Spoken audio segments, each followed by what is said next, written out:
Hello friends, welcome to my channel learning at new level. आज हम इस video में चैप्टर 1 के जो कि सीडीपी का चैप्टर 1 था, विकास की अवधारणा एवं इसके अधिगम से संबंध के फर्स्ट पार्ट में हमने देखा था कि विकास की अवधारणा क्या होती हैं, विकास के अभिलक्षण क्या होते हैं, विकास के आयाम क्या होते जिसमें शारीरिक विकास, मानसिक विकास, सामवेगिक विकास, क्रियात्मक विकास, भाषाई विकास, सामाजिक विकास एवं वृद्धि को प्रभावित करने वाले कारक के बारे में पढ़ा था। आज हम इस वीडियो में उस चैप्टर 1 के पार्ट 2 में हम क्या पढ़ने वाले हैं, स्टेजेस ऑफ ग्रोथ पढ़ने वाले हैं, वृद्धि की अवस्थाओं के बारे में पढ़ने वाले हैं और अधिगम क्या होता है, अधिगम को जानेंगे और विकास का अधिगम से क्या संबंध होता है उसके बारे में जानेंगे। तो हमारा वृद्धि की अवस्थाओं के बारे में पढ़ेंगे इस वीडियो में। तो हम वीडियो के नेक्स्ट स्लाइड की ओर चलते हैं, जो कि क्या है, देखिए वृद्धि की अवस्थाएं है ना। पहली अवस्था क्या है, शैशवावस्था। शैशवावस्था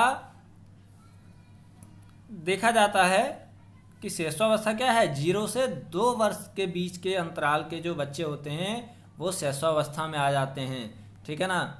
और सेकंड स्टेजेस क्या हैं, अच्छा शैशवावस्था की थोड़ी सी हम लोग डील में पढ़ लेते हैं। तो शैशवावस्था में क्या होता है कि बच्चे पूर्ण रूप से अपने माता पिता पर आश्रित रहते हैं।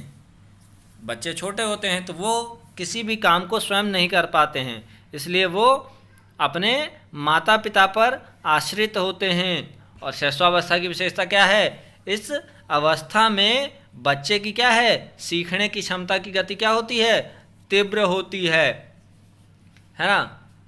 बच्चा क्या होता है, बच्चा शैशव काल में जन्म से 2 वर्ष का होता है। इसमें बच्चे में क्या होती है, सीखने की क्षमता ज़्यादा होती है। उसके अंदर क्या होती है, प्यार व स्नेह की आवश्यकता बढ़ने लगती है। उसके बाद हमारा क्या है, बाल्यकाल। सेकंड स्टेज क्या है, बाल्यकाल। बाल्यकाल को 2 भाग में डिवाइड किया गया। बाल्यकाल को क्या कहते हैं, चाइल्डहुड। और ये कब से कब तक का होता है, इसमें 2 से 12 वर्ष तक के बच्चों का होता है। तो इसको 2 भाग में डिवाइड किया, पूर्व बाल्यकाल और उत्तर बाल्यकाल। पूर्व बाल्यकाल कब से कब तक होता है, 2 से 6 वर्ष तक, और उत्तर बाल्यकाल 6 से 12 वर्ष तक। तो पूर्व बाल्यकाल की कुछ आवश्यक विशेषताओं के बारे में जानते हैं। पूर्व बाल्यकाल कब से कब तक होता है, सामान्यतः 2 से 6 वर्ष की अवस्था को पूर्व बाल्यकाल कहते हैं। इस अवस्था में क्या होता है, बच्चे का बाहरी दुनिया से जुड़ाव होने लगता है। उसके बाद बच्चे में अनुकरण करने की, नकल करने की टेंडेंसी विकसित हो जाती है। बच्चे में रिपीटेशन की भावना आने लग जाती है। अब बच्चे के सामने जो आप बोलिएगा बच्चा उस चीज़ को दोहराएगा, है ना। ये था पूर्व बाल्यकाल। इसमें क्या होता है, बच्चों में सामाजिकरण एवं जिज्ञासा दोनों की वृद्धि होती है। कुछ मनोवैज्ञानिकों ने इसे क्या कहा है, यह काल भाषा सीखने की सर्वोत्तम अवस्था है। क्या है, पूर्व बाल्यकाल भाषा सीखने की, लैंग्वेज डेवलपमेंट की, लैंग्वेज लर्निंग की सबसे बेस्ट स्टेज है, ठीक है। इसके बाद नेक्स्ट है हमारा उत्तर बाल्यकाल। तो उत्तर बाल्यकाल कब से कब तक की अवस्था को कहा जाता है, उत्तर बाल्यकाल 6 से 12 वर्ष की अवस्था को कहा जाता है। इस अवस्था में बच्चों में बौद्धिक, नैतिक, सामाजिक, तर्कशीलता इत्यादि का बहुत ही ब्रॉडली विकास होता है, बहुत ही व्यापक रूप से विकास होता है। इसमें बच्चे में क्या होती है, पढ़ने की रुचि विकसित होने लग जाती है। बच्चे का क्या होता है, स्मरण करने की क्षमता का विकास होता है। और बच्चों में क्या होता है, समलैंगिक मित्र बनाने की विशेषता विकसित हो जाती है। मतलब लड़का जो है लड़के के साथ दोस्ती करने के लिए इच्छुक रहेगा और लड़की लड़कियों के साथ दोस्ती करने को इच्छुक रहेगी। तो ये था उत्तर बाल्यकाल में, है ना। इस बाल्यकाल में क्या होता है, उत्तर बाल्यकाल में बच्चों के बीच अनुशासन भी विकसित होने लग जाती है। बच्चों को क्या होता है, उनको एक डिसिप्लिन मेंटेन करना उनको समझ आने लगता है कि क्या सही है, क्या गलत है, कब क्या करना चाहिए। उनमें क्या होती है, घूमने फिरने की टेंडेंसी विकसित हो जाती है। उनमें साइंटिफिक भी दृष्टिकोण विकसित हो जाता है, वैज्ञानिक दृष्टिकोण विकसित हो जाता है। वो हर वस्तु में कुछ ना कुछ खोजने का प्रयत्न करते हैं, जैसे कि वो वस्तु का विकास कैसे हुआ, वो वस्तु बनी कैसे, वो वस्तु जो है वो काम कैसे कर रही है। तो इन सब चीज़ों का क्या होता है, उस अवस्था में विकास होता है। कौन सी अवस्था में, उत्तर बाल्यकाल, जो कब से कब तक होती है, 6 से 12 साल तक। आपको प्रश्न इस तरीके से भी पूछ सकता है कि शैशव काल कब से कब तक की अवस्था होती है, पूर्व बाल्यकाल कब से कब तक की अवस्था होती है, उत्तर बाल्यकाल कब से कब तक की अवस्था होती है, तो ये आपको बताना है। नेक्स्ट हमारा क्या है, किशोरावस्था। ठीक है, किशोरावस्था कब से कब तक की होती है अवस्था, 12 से 18 वर्ष तक की अवस्था को किशोरावस्था कहते हैं, है ना। इस अवस्था में क्या होता है, बच्चे के शारीरिक संरचना में अंतर देखने को मिलता है। बच्चे का शारीरिक संरचना में क्या होती है कि बहुत ही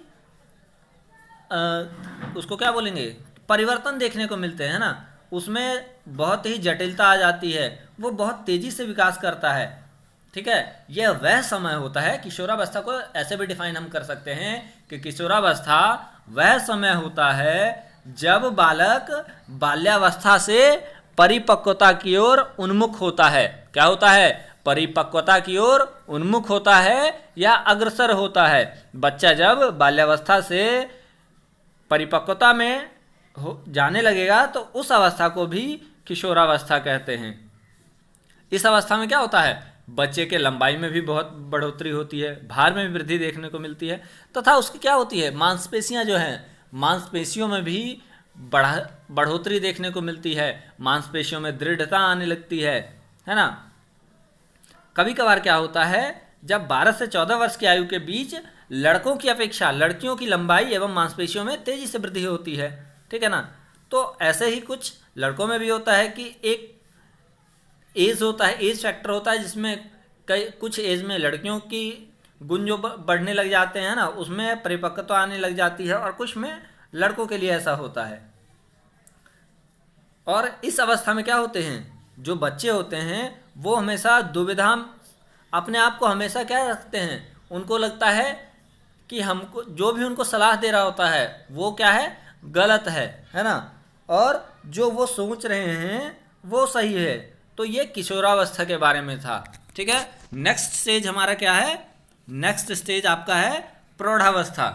प्रौढ़ावस्था को भी भाई 3 पार्ट में बांटा गया है ना। प्रौढ़ावस्था को 3 पार्ट में बांटा गया। कौन सा, पहला युवा प्रौढ़ावस्था, दूसरा परिपक्व प्रौढ़ावस्था, तीसरा वृद्ध प्रौढ़ावस्था। युवा प्रौढ़ावस्था कब से कब तक है, 18 से 40। परिपक्व प्रौढ़ावस्था 40 से 65। वृद्ध प्रौढ़ावस्था 65 से अधिक वालों को वृद्ध प्रौढ़ावस्था में कहते हैं। अब युवा प्रौढ़ावस्था में क्या होती है, सामान्यतः ये 18 से 40 वर्ष की उम्र को युवा प्रौढ़ावस्था कहते हैं। किशोरावस्था एवं युवा प्रौढ़ावस्था मतलब अडल्टहुड, है ना, कि कोई निश्चित उम्र नहीं होती।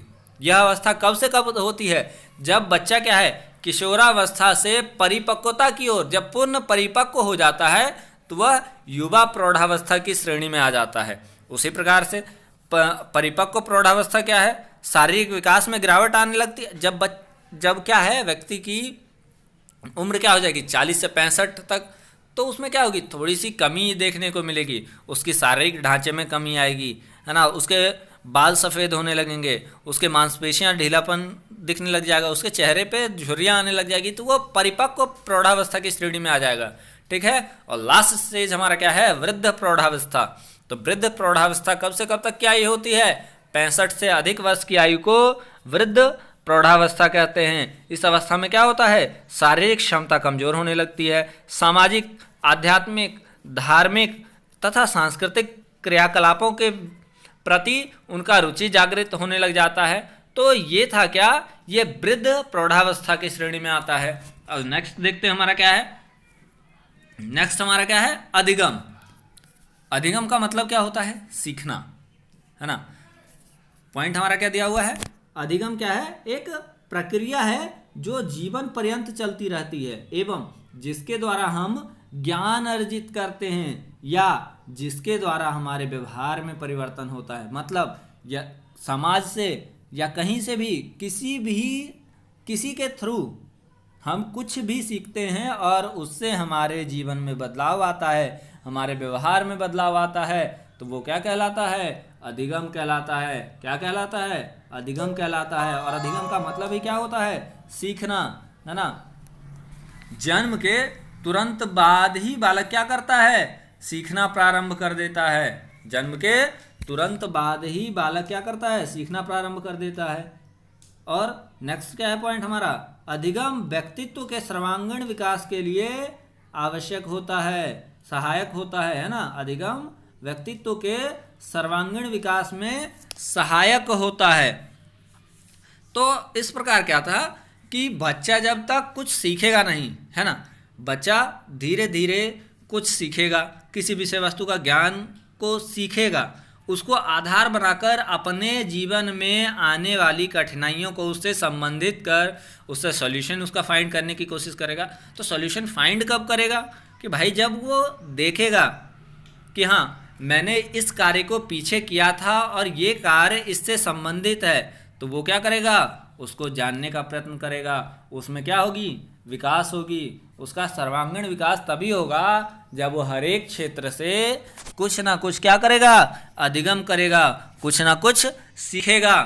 तो कुछ मनोवैज्ञानिक थे जिन्होंने कुछ परिभाषाएं दी। उनमें एक थे कौन? गेट्स थे। कौन थे? गेट्स। गेट्स ने क्या कहा था? गेट्स ने कहा था अनुभव द्वारा व्यवहार में रूपांतर लाना ही अधिगम है। मतलब वही जो मैंने आपको अभी बताया कि बच्चा पीछे जिस कार्य को किया है उसने उससे अपने आप को रिलेट करेगा, तो वो कुछ सीखा हुआ होगा और उसके द्वारा अपने व्यवहार में परिवर्तन लाएगा। जो हम सीखे पीछे किए हुए कार्यों से जो हमने सीखा वही अनुभव हुआ ना, और उसी अनुभव के द्वारा अपने व्यवहार में परिवर्तन लाना, रूपांतरण लाना अधिगम कहलाता है। एक और डेफिनेशन देख लेते हैं काल्विन के अनुसार। काल्विन ने क्या कहा था? पहले से निर्मित व्यवहार में अनुभवों द्वारा परिवर्तन को अधिगम कहते हैं। सेम गेट्स ने जिन बातों को कही उसी बात को काल्विन ने भी कहा, बट काल्विन ने अपने शब्दों में कहा, है ना। आपको इससे प्रश्न पूछा जा सकता है कि यह बताइए कि यह कथन किसका है? अनुभव द्वारा व्यवहार में रूपांतरण लाना ही अधिगम है। यह कथन किस मनोवैज्ञानिक ने दिया था? तो आप क्या कहेंगे? ये कथन गेट्स ने दिया था। किसने दिया था? गेट्स ने दिया था। फिर उसी तरीके से आपको सेकंड वाले का भी क्या आ जाएगा? सेकंड वाले का भी स्टेटमेंट लिखा हुआ आएगा और आपको बताना है कि यह कथन किसने कहा था। इसके बाद एक और मनोवैज्ञानिक हैं E.A. पील, जो मैंने इसमें डेफिनेशन नहीं लिखा है बट आपको मैं बता देता हूँ। E.A. पील ने कहा था कि अधिगम व्यक्ति में एक परिवर्तन है। क्या है?